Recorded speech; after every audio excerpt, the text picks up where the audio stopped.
Hello everyone. এই মুহূর্তের সবথেকে বড় চিন্তার কারণ হলো যাদের নামের পাশে ডিলিটেড লেখা আছে তারা কি করে পুনরায় তাদের নাম ভোটার লিস্টে তুলবে।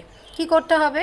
সময় খুব সীমিত, এর মধ্যেই করতে হবে। আপনাদের যে নিকটবর্তী জেলা শাসকের অফিস আছে, মানে ডিস্ট্রিক্ট ম্যাজিস্ট্রেট, তার কাছে গিয়ে আবেদন জানাতে হবে।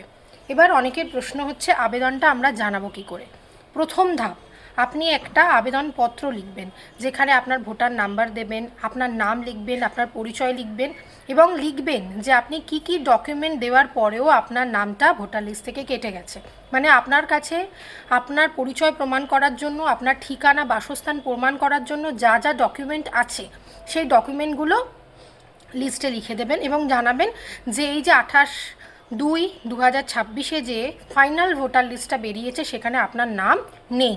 আর আপনি এটাও লিখবেন যে কী কারণে আপনাকে বৈধ ভোটার বলা হচ্ছে, যে আপনি কতদিন ধরে এখানে বাস করছেন। মানে একটা আবেদনপত্রের মাধ্যমে পুরোটা লেখা যে কী জন্য আপনি এখানকার বাসিন্দা এবং কেন আপনার নাম ভোটার লিস্টে থাকা উচিত। এরপর বলি, এরপর কি দেবেন? প্রথমে আবেদনপত্র দেবেন, তারপর আপনার পরিচয়পত্র, মানে আপনার কাছে যা যা পরিচয় আছে, আপনার পুরনো ভোটার কার্ডের জেরক্স, আধার কার্ড, রেশন কার্ড, আপনার কাছে যা যা বৈধ নথি আছে, অবশ্যই মাথায় রাখবেন বৈধ নথি। কারোর কাছে বার্থ সার্টিফিকেট আছে, সেটা দেবেন। যার কাছে বার্থ সার্টিফিকেট নেই সে আর যা আছে সেই প্রমাণপত্রগুলো তার জেরক্স কপি তার সাথে দিয়ে জেলা শাসকের অফিসে গিয়ে সেখানে জমা করুন। খুব তাড়াতাড়ি করুন, দেরি করবেন না। এগুলো করার পর এবার দেখুন, আপনি ডিএমের কাছে আবেদন করলেন কিন্তু সেটা আপনার খারিজ হয়ে গেল। কিন্তু মাথায় রাখবেন, ডিএমের কাছে আবেদন করার জন্য কিন্তু আপনার বৈধ নথির প্রয়োজন। বৈধ নথি ছাড়া কিন্তু আবেদন করা যাবে না। এরপর ডিএম আপনার বক্তব্য খারিজ করে দিল বা ডিএম আবেদন শুনল না। এরপর আপনি কি করবেন? আমাদের রাজ্যের যে চিফ ইলেকশন কমিশনার আছে, মুখ্য নির্বাচনী আধিকারিক, তার কাছে আপনি আবেদন জানাতে পারেন। কিভাবে জানাতে পারেন? অনলাইন জানাতে পারেন, অফলাইন জানাতে পারেন।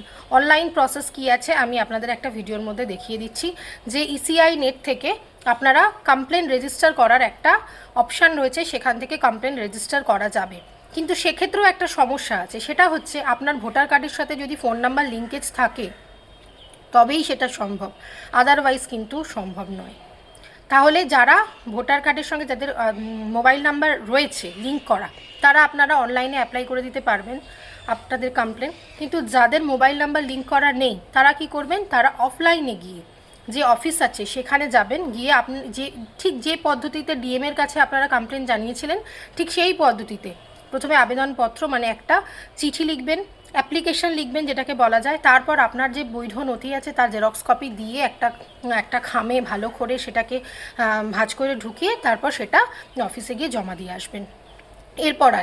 এরপর দেখা গেল যে সিইও অফিস থেকেও কোনো উত্তর পেলেন না বা সঠিকভাবে কোনো রিপ্লাই পেলেন না। অনলাইন করলে তার স্ট্যাটাস চেক করার উপায় আছে।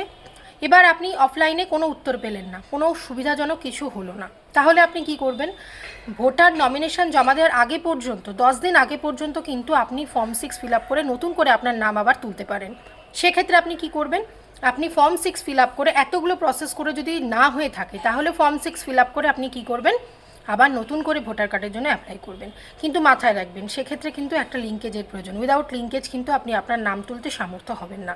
এখনও পর্যন্ত তো সেরকমই দেখতে পাচ্ছি। ধন্যবাদ, ভালো থাকবেন, সুস্থ থাকবেন।